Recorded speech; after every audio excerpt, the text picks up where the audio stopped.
It's not a normal world. It's Taskmaster world. And welcome back to Taskmaster world, because in the Taskmaster universe, no one's I don't know that for a fact. But today we're back with a brand new episode of the Taskmaster world, the podcast, the first one of 2022. Now, the podcast has changed.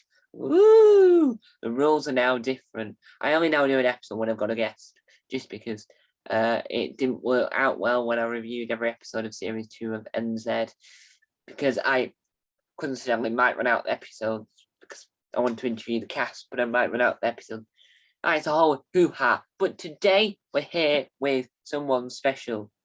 He's best known, in my opinion, as my arch rival in the podcast universe. He runs the Absolute Castro podcast, which I only found out on Friday night that Noel Fielding has said that, not David Kraos. It's the one and only Owen Adam.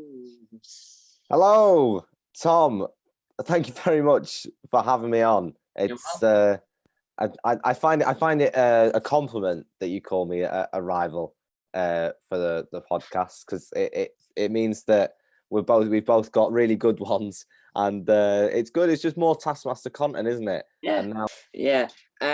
And so, well, not a lot of people know, which I don't know how they don't know. You also ran your own Taskmaster series. What was that like? Yes, I did. It was so fun. I obviously, you're a big fan of the show. I'm such a big fan, and I just thought this would be so fun if I just set it for a few of my mates, and then I do a media course anyway, and then I have a few mates who I have a mate, Lucas, who does a filming course. So he was really happy to come along and record it for me. I didn't think we realized how much it actually takes to film a sort of series. Like, we did like 3 episodes. Yeah. Which was a lot of, but I think we had about 9 filming days just for like doing the tasks with my friends, and it just started with it'd be fun just to set them a task and see what they do, and then I was like, well, let's make a series out of this and try to pay homage to Taskmaster rather than sort of like just like rip it off. I haven't had a letter from Channel 4 or anything like that yet, which is good. Because I know. You don't. But yeah, on your door. no, exactly.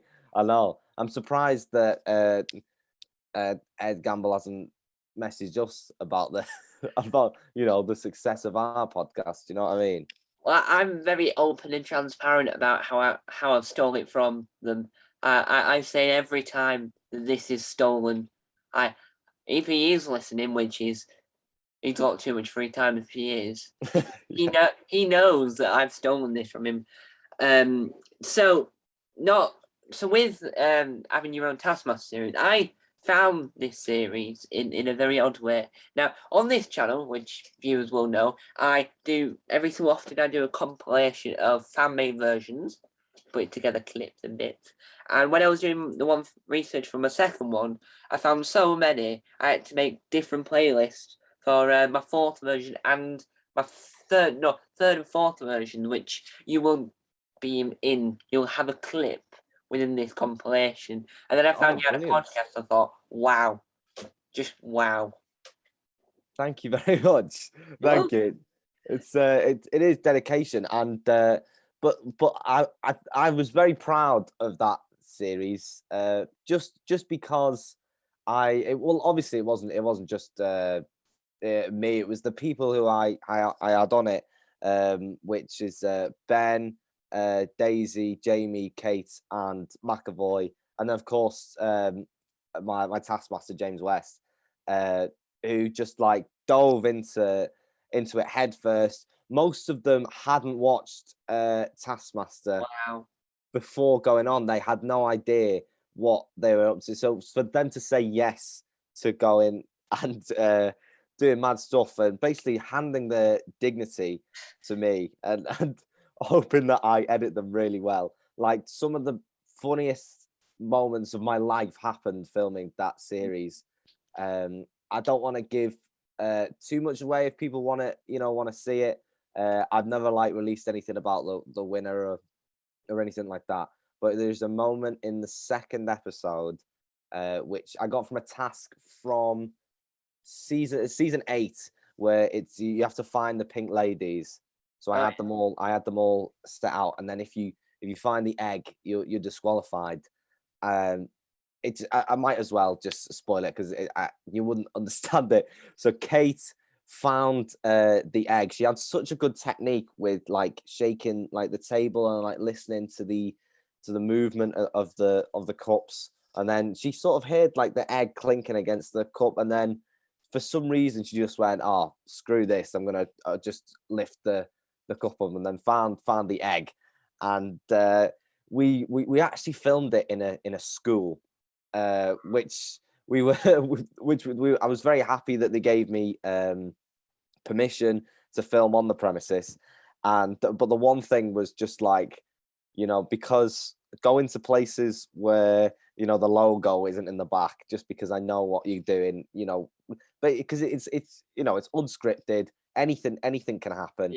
But I think the one thing that they do said is just like, don't damage anything or anything like that. And I was like, no, it'll be sound. And then we've got we're just filming the last piece of the shot, and she finds the egg. So we go to like a close up to Kate. I just said, "Oh, Kate, sorry, you're disqualified. Blow the whistle." And I don't know what came over her, but she just grabbed the egg and flung it against the back wall. This was like we were in a sports hall, and it just went cracked everywhere. And that's when I broke character. I tried my best to be that sort of deadpan, throwing in jokes here and there. To and then when the egg hit the wall, knowing that, oh my god, we're in a school and she just chucked an egg at a wall, and we didn't realize how high it went. Like it was like up by like where like the basketball hoop was. It was like to a side, and it was like that probably that high. And we just got like a really artistic shot of the yolk and the white just dribbling down the wall. And I think it's one of the funniest moments of my life, if not the funniest moment of the series. And yeah, so that was probably my favorite one. Just a favorite moment, I think. But yeah, any other tasks, please go and watch it. Everyone that's listening, it was so much fun. It was so much fun to make, and thank you very much for including me in the compilation video. It would be an honor to be a part of it. You're welcome. And how long did it take to clean up that egg? It was Kate kindly offered to clean it up herself. We didn't. I don't think we did a stellar job at doing it because it was so high. We didn't know how we were going to get up there, so I think we dragged the table from a classroom, and Kate stood on the table with like a cloth on like a meter ruler. Oh yeah. And I think it took us about 15 minutes. So the actual task was less time than us cleaning the egg. That's how long it was. Wow. I like one of my things, because I run 8 different youth channels, and I all at college also study media, which is always interesting. To me anyway. I've always wanted to do my own Taskmaster series, and I watch all these. I'm like, wow, and then I realise it's actually harder to not to come up with a task that I can do that, no problem. It's actually finding people is the hardest thing. How did you get hold of them? Was it easy to track down and convince to do it? Well, they're all my friends, so it was dead easy to just go to mess them. I had like visions of me doing like 5 series, and then like having like, because I had that many people who I was like, oh, they'd be perfect for it, or they'd be really funny. So I'll start with Jamie.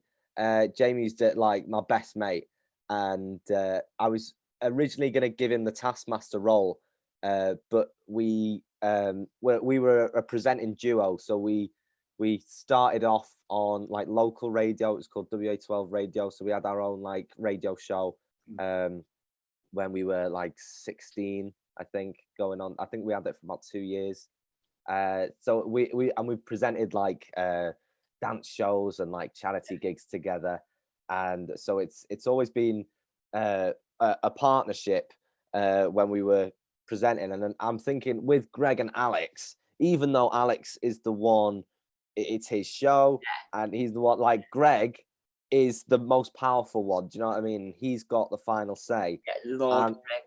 Lord Greg, do you know what I mean? Like, and I don't think I could live with him being in charge of me, and that was the thing. And I thought, oh, it'd be funnier if I had him doing the task, and sort of messing with him. Like, I wanted the upper hand on him. Like, it's sort of like, because it's either we're a pair or I'm making him do mad stuff. But yeah, just doing it, making him do mad stuff would be better. And same with McAvoy, really close mate of mine, who is a fan of Taskmaster. So he went all out, you know, doing some of the maddest things that you can think of just to get a point ahead of someone else. Like he would go crazy.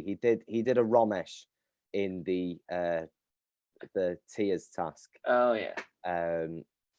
Which we were like, wait, is this actually safe? Can we do this? So he was absolutely mental doing it. So I knew he would be perfect for it. And it didn't really take much convincing with the other three. Ben was just up for a laugh, really. Didn't know the show.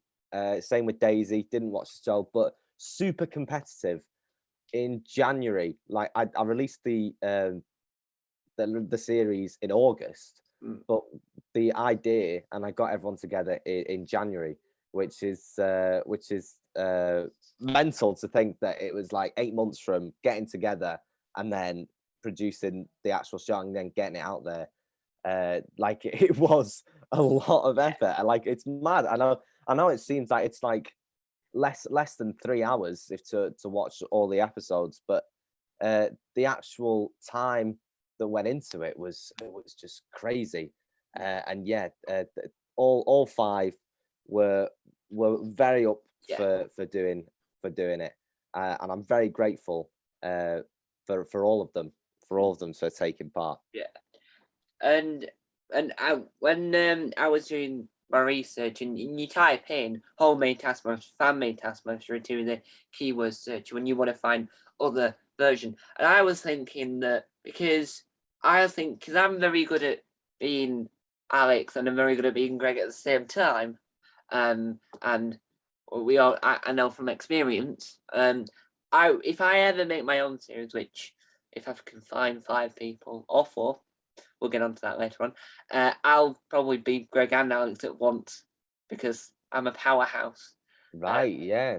Yeah, and I don't know too many people either. So, so I would have to. So, moving on from your own original fan-made version, which we'll mention more about fan-made version later on. Yep. The main bulk to do. How did the podcast come about then? When did that happen? It's podcasting was.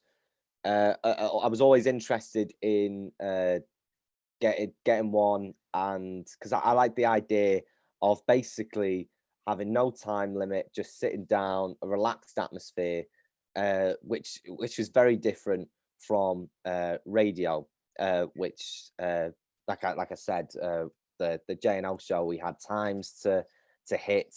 You know, the news had to be at a certain time. There was a show after us, so we had to get you know, in on time. And I had work experience at Radio City, which is like it's hits radio national, and then it's like in my microphone. It's hits radio and nationally, and it's Radio City in Liverpool, and up in the tower, and that's when we had to hone down on our on our skills. And one of the main thing is timings. You have to get the timings correct, and it is so much stress to not just produce a really good show, keep people entertained, get the music thrown, because uh, you're legally required to play these songs at this time, and then obviously getting the timings for the next people that are coming on, who are probably it's like a national one, so it's really hard to get the timings right. And the idea of podcasting is so much easier to do, because it's like, oh, you can just sit down and talk and not worry about timings or anything like that. It's so much more relaxed. And it's also a module on my course, and I thought I'll get ahead of the game, and I'll get a podcast going. And then I was obviously huge Taskmaster fan, and I thought I'll do a Taskmaster podcast. And then I've had I've done 6. I'm hopefully going to start doing more later on in the year, when sort of my course has fizzled down a bit. I think I finish in May. Hopefully I can get a few in before May, but I'm not sure when they're going to happen. All New Zealanders, first 6, all New Zealanders, which I love, because it's crazy to think that a different version of Taskmaster could work so well. Like we all know, I don't know your opinions on the American one, but I did not like it at all. And no, I made a whole video on the podcast actually about the US version. I won't go into too much, and I even asked Alex Horn about it, and Alex Horn actually quite liked it. Oh, did he? Yeah, he wants to do it again. He wants to try it again to see if it'll work better. Yeah, I wonder what he would have done differently if. Well, maybe Americans liked it. I don't know. It might have been well received over here, but I think over there, sorry, but I think with a UK audience, they're like, well, it's sort of, that's our grown soil. That, like, come on, you can't be robbing our ideas. It's sort of like James Corden. Like when James Corden is in the UK, the stuff that he does over here, like Gavin and Stacey and A League of Their Own. People like James Corden when he's doing those stuff, but when he's in America, they don't like him. Not many UK audiences like James Corden over in America. So maybe, I don't know, maybe it's just that people don't like that that Alex was there, like this sort of like Robin Alex, and then obviously the cast didn't gel as well. But for me, I don't think the comedy was right for the show. Like I don't think American comedy fits with the sort of meaning of Taskmaster, and the whole thing is very, it's something very British, I think, the idea of Taskmaster. And the reason why the New Zealand one worked so well was because I think the comedy scene is very similar to the UK scene. And they've merged a lot, because Alex knows a lot of them, and Ed and Rose and Paul William know each other, and they're all friends. The main majority of the most popular comedians in New Zealand are friends with the main popular ones in Britain. Yeah, and it was good to not just talk about Taskmaster with them, but to talk about comedy with them as well. Like it's always been a passion of mine to like really start stand up. I've done bits and bobs here and there, but to get their thoughts on doing stand up and how it's different from doing Taskmaster, and how like improv and jokes goes on to helping them with Taskmaster was really good, especially David Correos, because he's absolutely mental. Yeah, But he's the nicest guy, he is. and I don't know if you've seen bits of his stand up, but it's like oh my god, what is going on? And Like so, Wozniak. yes, yeah, just like a weird and wonderful character. But he said to me that on Taskmaster, that was him at like a 4. Like he could his like stand up, he can get to like a 10, and it's like apparently it's like nothing that an audience has ever seen before. So it was great to see a new style of comedy that works so well. And then with Guy as well, Guy Montgomery, just a really classic, not old school, but like a classic comedy comedian. Like when there's a space, he will fill it. The jokes that he does, the timings is just incredible. So he was a funny one, and he was the one when I had Guy on. I felt, whoa, I feel like I need to like impress Guy here and sort of like make him laugh a bit, because he's clearly a really funny guy, but and he wouldn't really break. He wouldn't really laugh in the show. So it was really a challenge for me to try and well, it's like always, you're like, I really want them to like me, but also have a really good time on the podcast. So yeah, every guest that I've had on has been brilliant.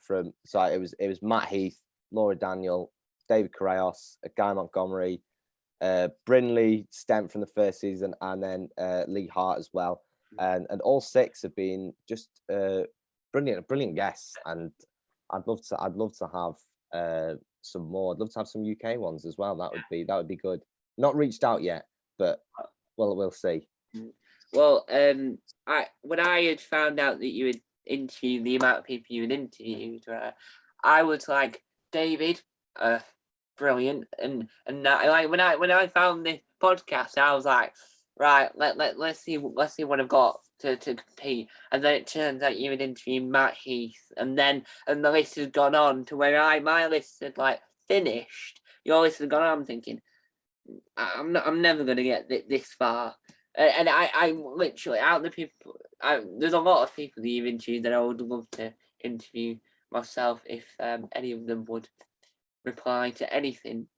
But Ursula Carlson told me that they had a first aid person, like a medical professional, with them because of David, because David was so unexpected.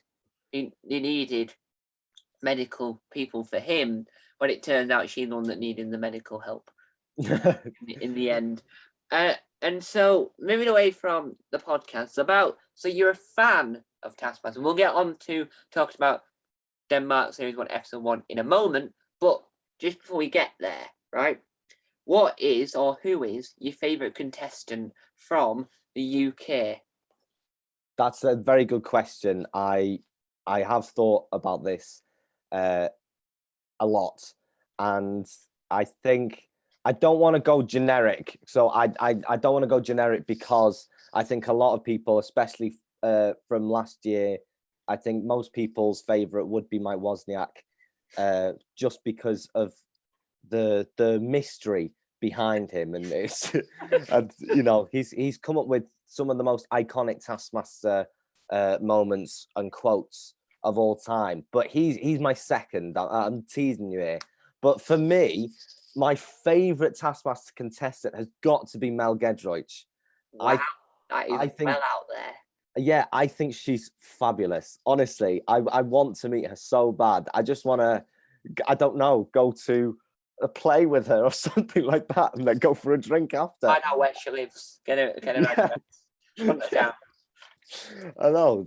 I'll just turn up, and because I know that she's just an absolute bundle of energy, and you could tell how much she enjoyed being there. Like, um, it's such a, she really went into the experience, and the exotic sandwich task is one of the greatest TV moments ever. The blue M&M stuck in her nose was just amazing, and I think she had um, a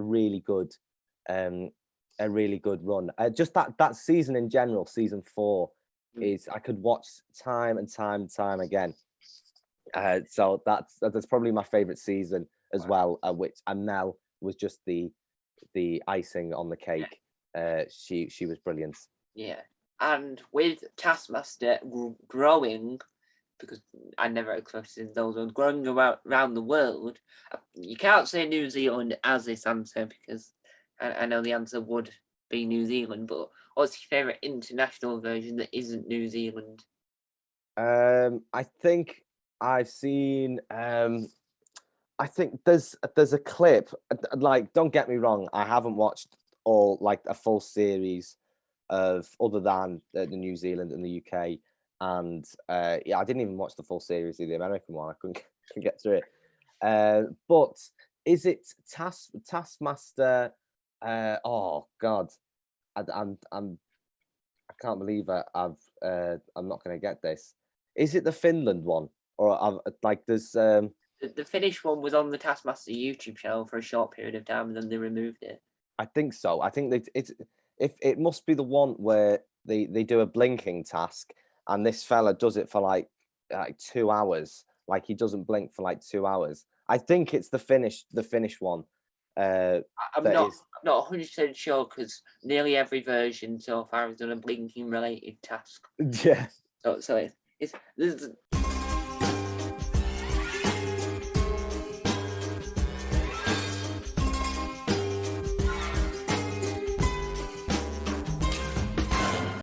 so with that we shall saunter down to chat. We'll do the bit that I love stealing from Ed Gamble. Today we are talking about Taskmaster Denmark Series 1, Episode 1. Series 1, Episode 1. Now you will have noticed something different, guys. I've added the do do do do do do do do. Yeah, that type of thing, because I thought new year. I'll actually put in the effort this time, rather than all the other times where I've not put in the effort. Now, before we get to talk about the full episode, what did you think of the version? So from this one episode that you've seen, what did you think of the Danish version, Stormester? I think it was very different for me. I was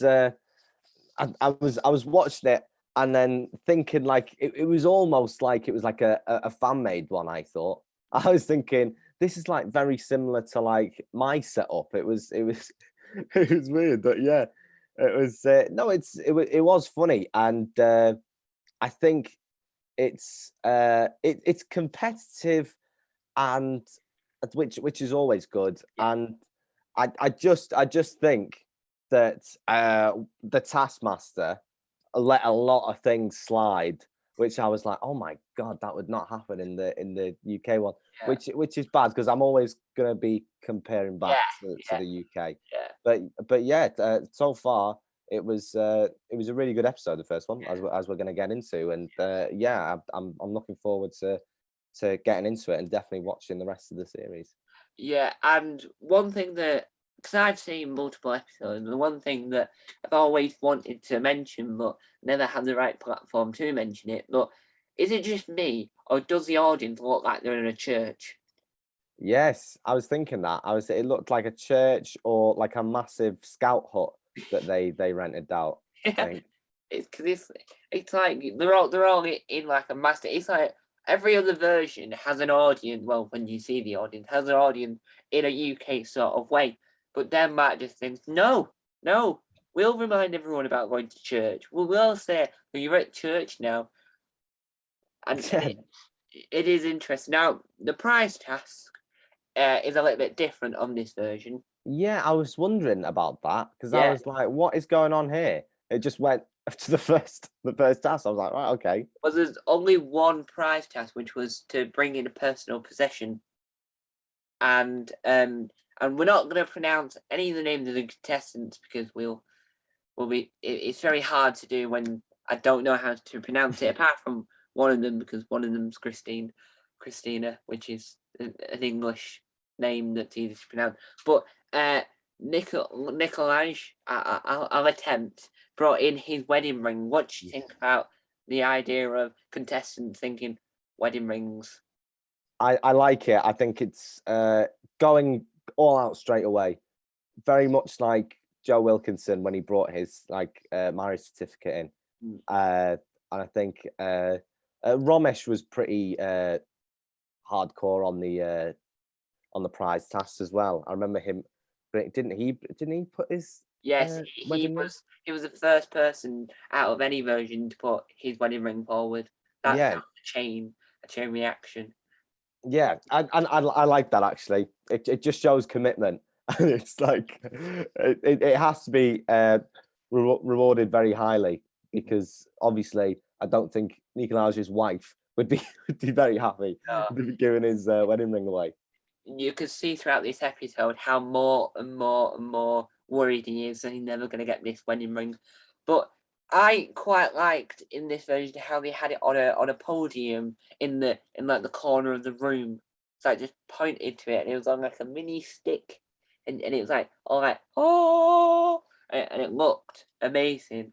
Now going on to the first task, which was to throw a tea bag from the furthest possible distance, and many versions have done this, but they had half an hour. Do you reckon that's too long? Because some versions have 10 or 20 minutes. Do you reckon half an hour is too long? Well, I'm glad you asked, because this is actually a task in my Taskmaster in the second episode, and it is the first one that we do on the second episode, and I also gave them half an hour to do it, just because I think it's a great time escape to sort of start with like your initial idea, and then it gives them a little bit more time to think, oh, hang on, there's other ways that I can be doing this, rather than just throwing tea bags into a mug, which you see on my version, that most of them start with like, what, this is impossible, like, I'm not going to get a really good distance. And that's when sort of like the cogs start to spin. Same with the Danish contestants. They go, right, okay, I can throw more than one. I can throw them in bunches. Obviously, wet the tea bags. That's the main one. So the heaviest, you can get more distance on that. And then I liked Christian, where he got the chute, which is sort of like a cone, and he sort of threw it, and it lands in the cone, and it goes. It was it was good.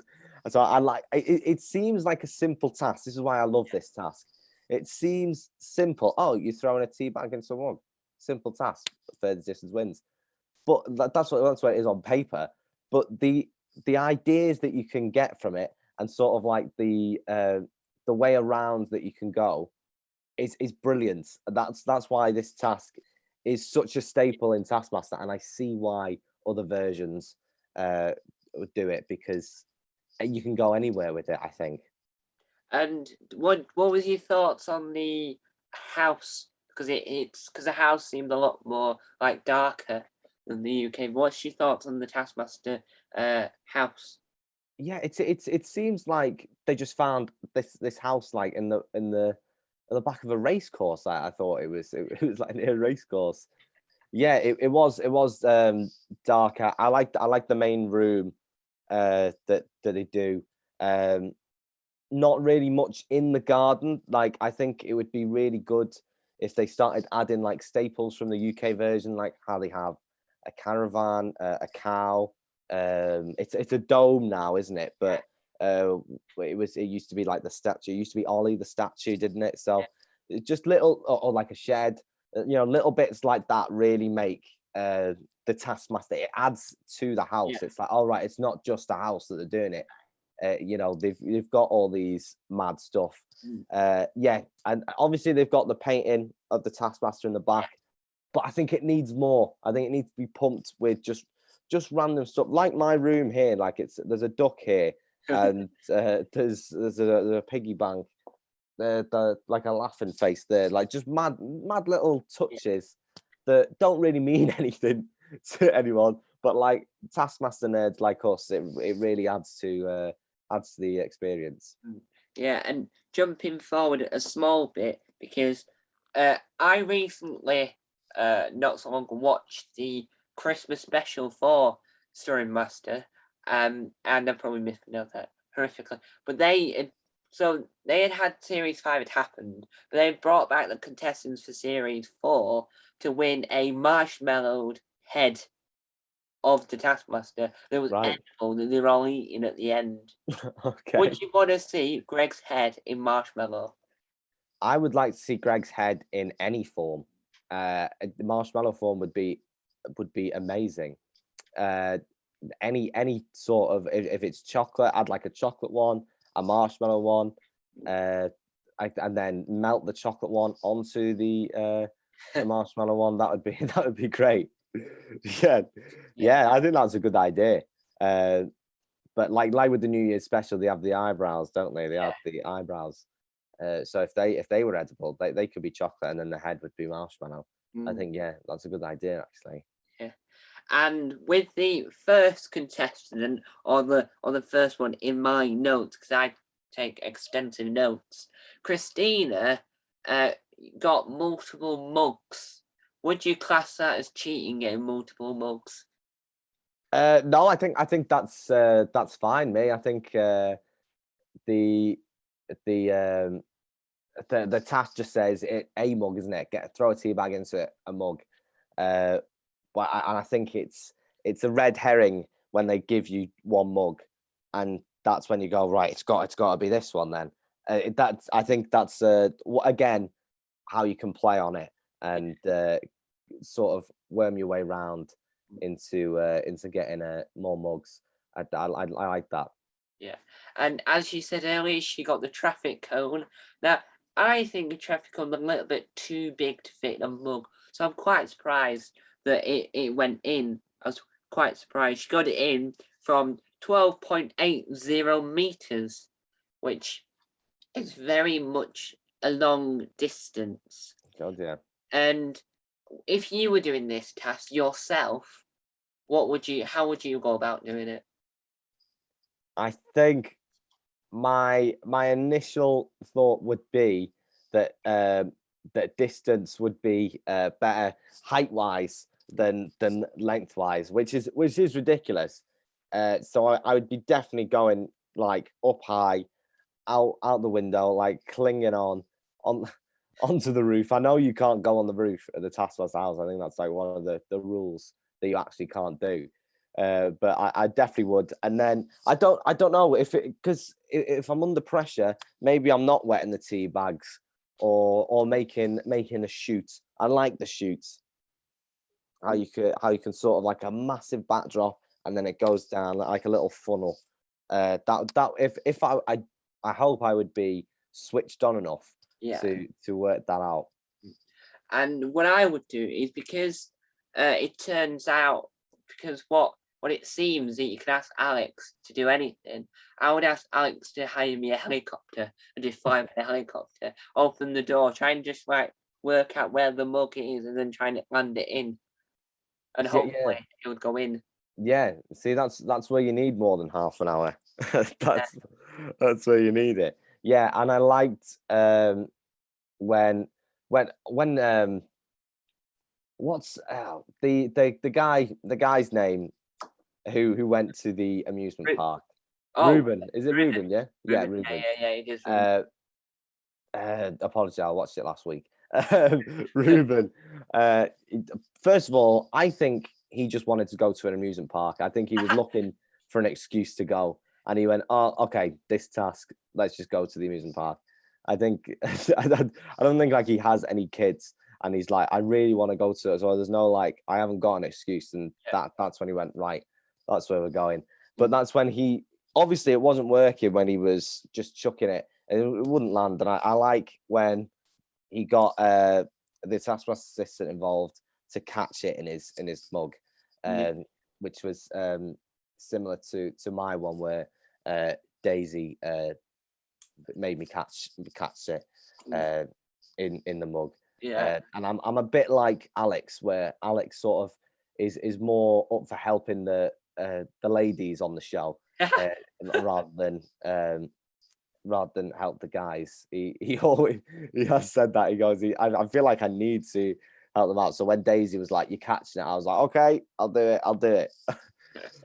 Yeah, and so he got that from 7.90 meters, which is rather impressive. Going through the other contestants quickly now, just to go through. Christina, and started off with 12.80, and then chose to give it another shot, which ended up being 17.59 meters, which is better. And then Julia did it at 7.7 meters.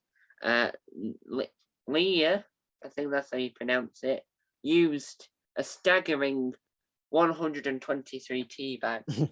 If you were going to do it with 103, with so many tea bags at once, do you reckon 123 will be big enough amount to chuck at once?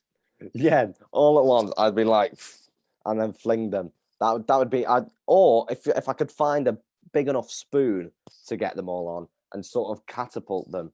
And yeah, I'd want extra points for style. Wow, and she did that in 6 minutes and 51 seconds. Now, Nikolai, he was the most worried in the studio. He was crying. He was almost in tears because of the wedding ring incident. so he's like panicking that he didn't do very well because no one knows what task is going to air apart from just before they go on, and you overhear the producers wittering on. He went to the window and used a handful and chucked it at 6.20 meters.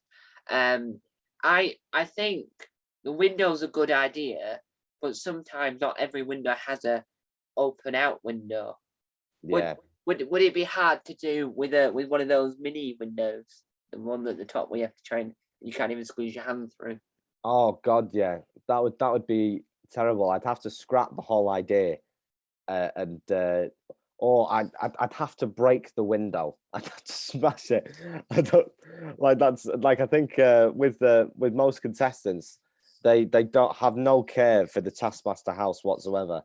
And I think I would be one of those people. It would just be absolute carnage where I'd just be breaking stuff and just not having any care whatsoever. I'd be breaking the window if I was that committed to that idea. But yeah, I think Nikolaus was distracted by he thought height would be better than width. Yeah. Which was a mistake. Because it wasn't high. He only got 2 points, didn't he? So it's a good idea, but because I think it was just straight down. Maybe if the mug was a bit further, then the distance would be more, because it would sort of be diagonal. I have no idea what I'm doing with my arms, but it would be diagonal, wouldn't it? Yeah. It's what we learned in school. Pythagoras theorem. That's how they'd have to work it out. But it was, yeah. I think that's the way around it. If it was a diagonal throw rather than a drop. Yeah, and what I like about Taskmaster is that some comedians go in with a really good reputation of being this smart, intelligent person, and then they're on the show and they come out of it and the reputation has been tarnished because they've been on the. It's like Paul Sinner. He really didn't. I didn't expect him to be this brainy genius on the chase to be a man wearing a cardigan and looking like he's clueless and gormless and there's no idea what daytime or what 1+1 is.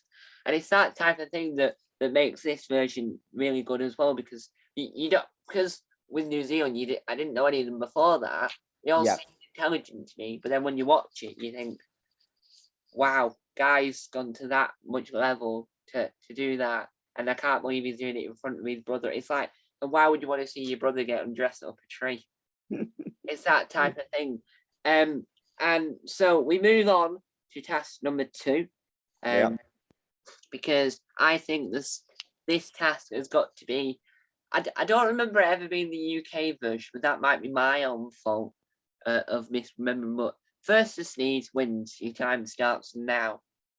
How hard is it to force yourself to sneeze? In your own opinion, how hard is it for you to force a sneeze out?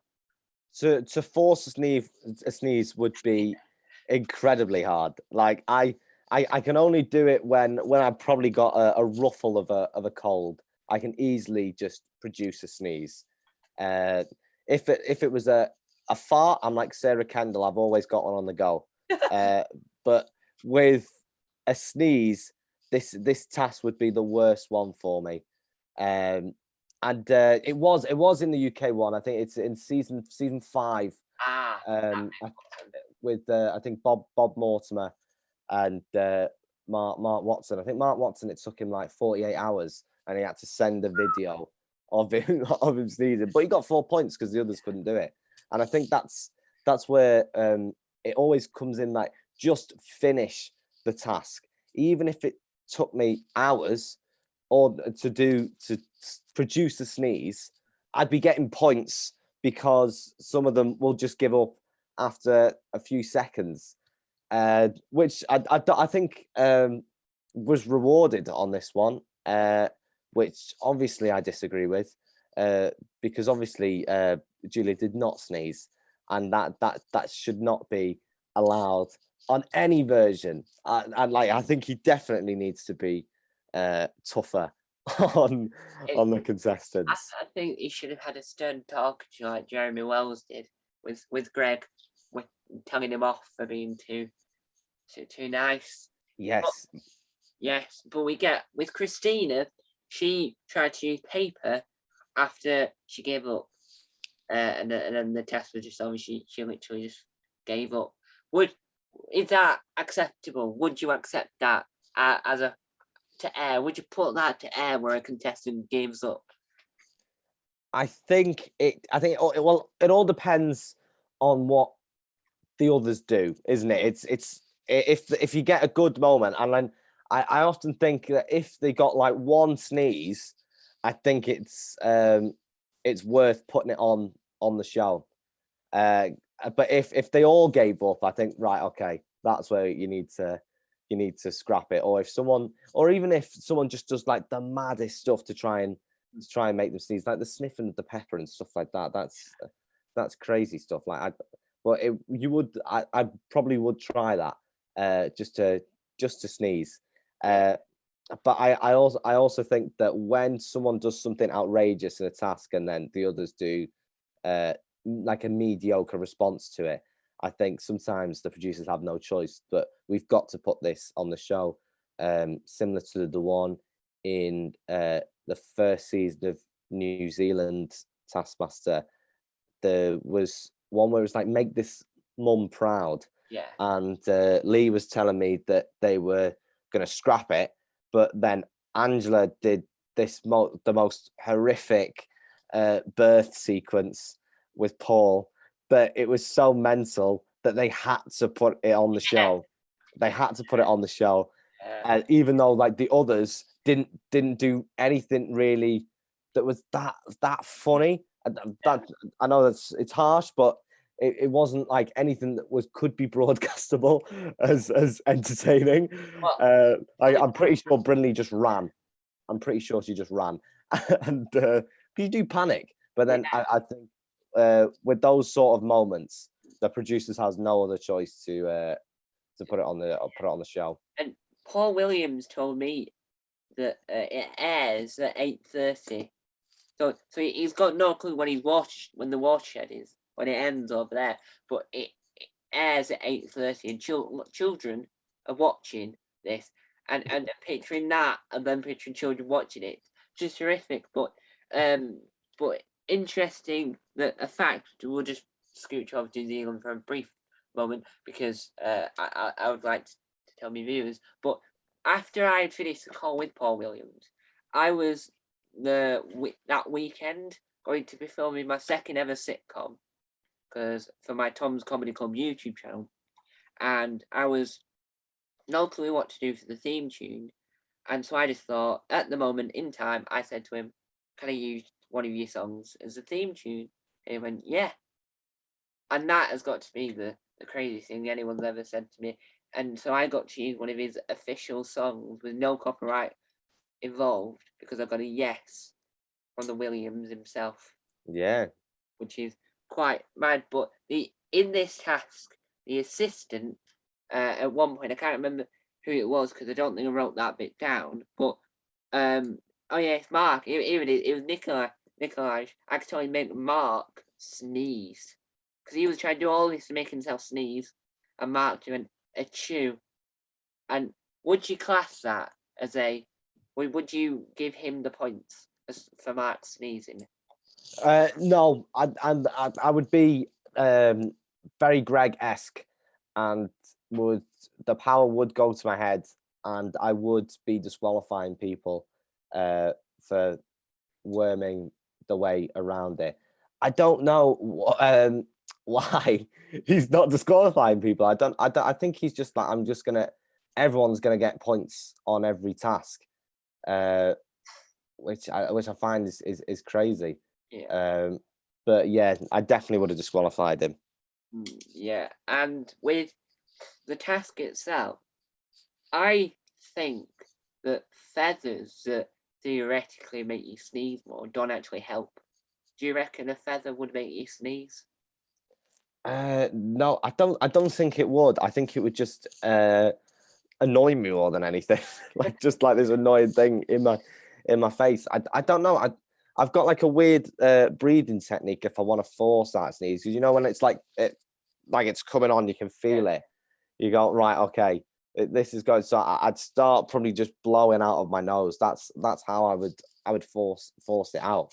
It's like it's weird. It's quite similar to Mark Watson's just blowing that sort of thing, just to force it out rather than the feather. Or I don't have hay fever or anything like that, so I'm really at a disadvantage with this task. Yeah, and what's really interesting about this task is that Nikolaj and Linda, sorry for my bad pronunciation. Someone can help me. They both use black pepper. Black pepper to me doesn't seem like the correct choice. All it seems to me that there'll be a massive mess left over, and we have to clear it up. Yeah, God, yeah. It looks. I'm glad they used the black pepper, because I think Bob used white pepper, which apparently was better for him, but it just looked like a scene from Scarface at the end. I think it's a good idea, and it clearly works apparently. Like, Yeah. I don't want to try it because I don't think I'll ever be in that situation where I'm forced to sneeze. Yeah. And so Ruben did the stupidest thing I've ever seen in my life. He used cotton buds and then a feather, and then decided, I know what make me sneeze underneath the sofa. So put his head under the sofa, and it made him look really stupid. That's his career over. Sofa man. Would you put your head under a sofa just to sneeze? I wouldn't be going anywhere near under that sofa, because the house looks really old as well. Maybe it would make you sneeze, the amount of dust that is underneath there. But yeah, I think I'd definitely be Googling what makes you sneeze, and if the pepper comes up, I think that's what it would be. That's a good idea. That getting out Google and going, what makes you sneeze? Yeah, no, there's no rules on searching whatever. Like, I find it mad that some contestants don't carry their phones with them. Yeah. But yeah, it's sort of cheating. But it because it sort of like takes it away as sort of like, you've got to have your own ideas here. But yeah, if I wanted to cheat, if I wanted to be competitive rather than make good telly, I'd be going onto the Google straight away. Yeah. Well, now we move on to task number 3. What made me really interested about this task was that with my college stuff that week, we had to make a video that used the technique of going in rewind, like in reverse, with speed and slow down. So watching this and knowing that I'm going to have to do something really similar to that for my college work, that made this task so much better. So do something that looks great. When played backwards, you have 10 minutes to plan and 10 minutes to do the task. Your time starts now. Obviously, we've got the famous tree wizard from Romish. How would you complete this task? Would you do a tree wizard, or would you do the simplest way and just reversing the clip of you walking down and reading the task? I would love to create a masterpiece like Tree Wizard. I don't think it can ever be done again. That is an absolute iconic moment in Taskmaster history, and I'd love to think that I could pull something like that off. I think what I would do, I would have like maybe if there was I know the New Zealand one has a pool, I think. Oh no, it has a river, doesn't it? Yeah. Or a lake. I would definitely be jumping in a pool or a lake, and then sort of coming out like I'm Aquaman or something like that. I think that would be a good idea, I think. Yeah, and so Christina, sorry, had him eating and reading the task. No, he did. I don't know why I put the word had. Oh, what be like? He was eating and reading the task. Julia got Mark to eat and clean a window, which doesn't seem like something that would look interesting in reverse. Is window cleaning interesting? I personally don't think window cleaning is interesting. Do you think window cleaning is interesting? I've never tried it. I think that's why most people pay other people to do it, because it's not interesting. Yeah, so I didn't think that was very interesting. Linda Leah, however you pronounce that, she was painting. Nikolai was driving a car and walking into the house. That was the best one, I think. Driving the car backwards and then walking back into the house. Even though it looked like he had a weird twitch with his leg, it was incredible. Which one was your favourite? I definitely think that was the best one. The driver of the car backwards is it was skillful. I was I was very impressed because when I drive my car, the reversing is all right, but I'm glued to my.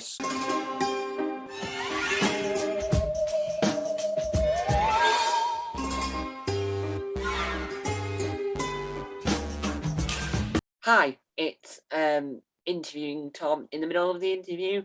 So, hard drive stopped recording there. So you've heard the Taskmaster music because I can't remember where we were up to or what we were on about because I was panicking with that. So we're going to move on to the 4th task, so that we can start somewhere fresh.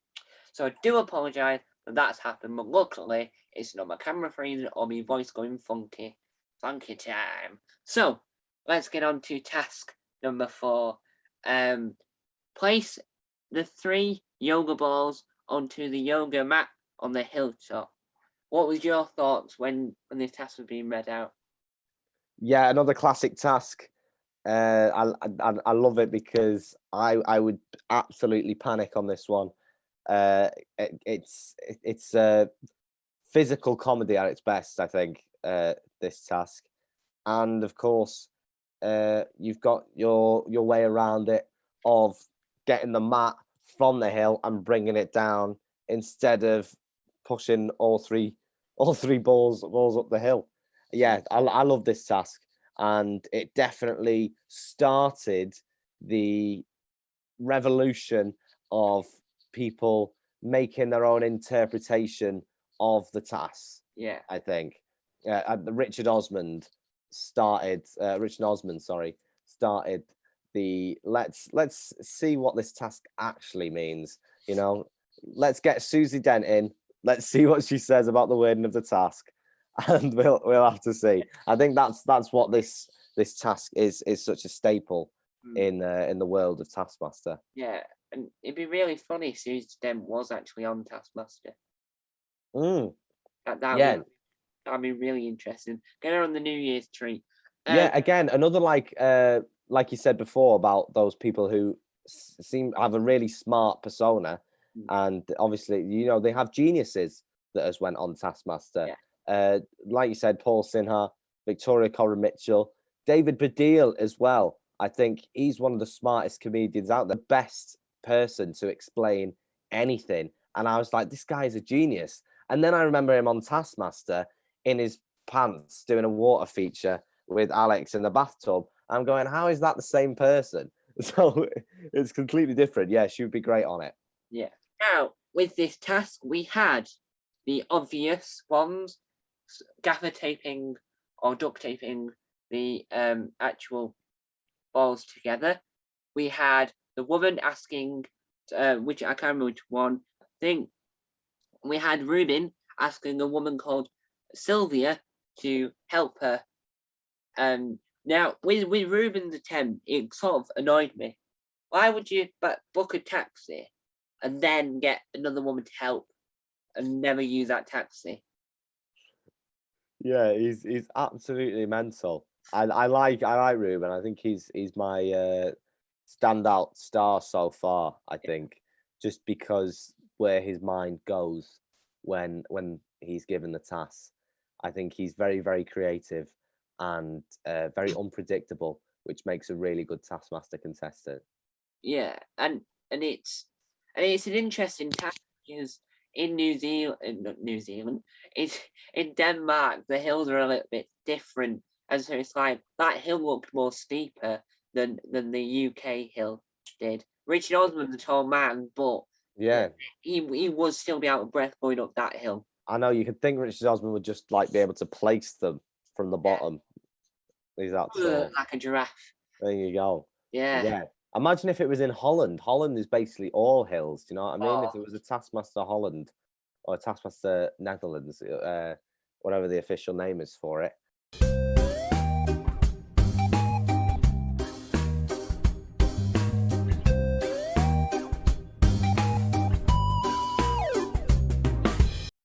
Fingers crossed this works. Now, this is the third time I'm recording this bit. I do need to empty my storage of my stuff, which I will be doing soon. So we've had a few technical issues, so that's why you've heard the Taskmaster music again. I'm so sorry there has been technical issues, but the faster we get through this, the quicker it's got a chance to save. Fingers crossed. We move on to the live task.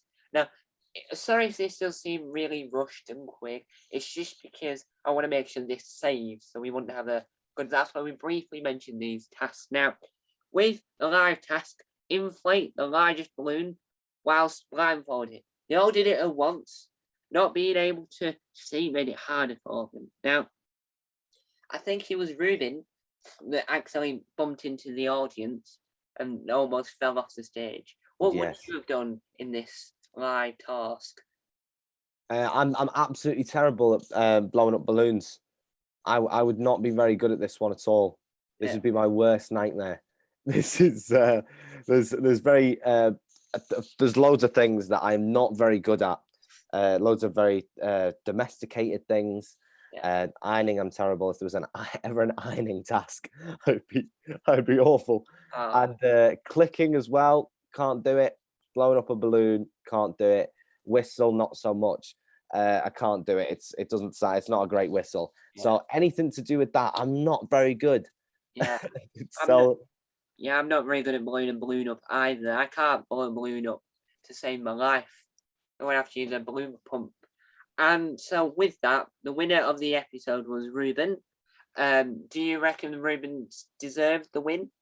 I think so. I think entertainment value was there for me, and very outlandish attempts for the task.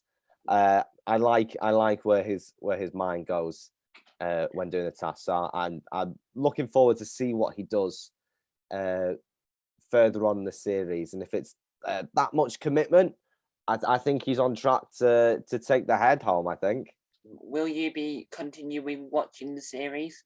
Oh, definitely. I think it's going to be very interesting for me to get involved, especially when there's no UK one on at the moment. I'm just rewatching UK episodes. That's all I'm doing. So I definitely, something fresh like this will definitely keep me interested. Now, how can people see your stuff right now? Where can people go to find you? So you can listen to Absolute Casserole on Spotify, Apple Podcasts, and Anchor. They're all available there to stream and download. So you can listen to all 6 episodes that are available now, and you can watch my Taskmaster, which is on YouTube. That is Owen Adams. You can subscribe, follow, like, share, whatever to do with it. 3 episodes there of my very own version of Taskmaster, and I think that's all I can promote. You can follow me on TikTok. I make videos on there as well. That is Scouse Marge though, so that's videos with my nan. We do pretty well. But yeah, there you go. YouTube for the show, Apple Podcasts, and Spotify for the podcast. Yeah. So Ed Gamble does this. We're stealing his idea. How would you rate your experience on the Taskmaster World, the podcast, even though we had a few technical issues that I wasn't expecting? How would you rate your experience 1 to 5? Because I think we pushed through the technical difficulties. We always get hurdles in life, and we dealt with it really well. We stuck through it, and we've got to the end of the podcast. So we've completed the task, and I think we've smashed it. So I think it's 5 points for the whole experience. Thank you very much for that. Now, thank you for coming on. It was an absolute pleasure, and I do apologise on camera for the technical difficulties. Was not expecting that. Shall be fixed when in my next interview, and this shouldn't happen again. So, thank you guys for watching, and remember, I'll be back soon with more videos. But remember, keep tasking. Bye! Hello everyone, please subscribe to Taskmaster World.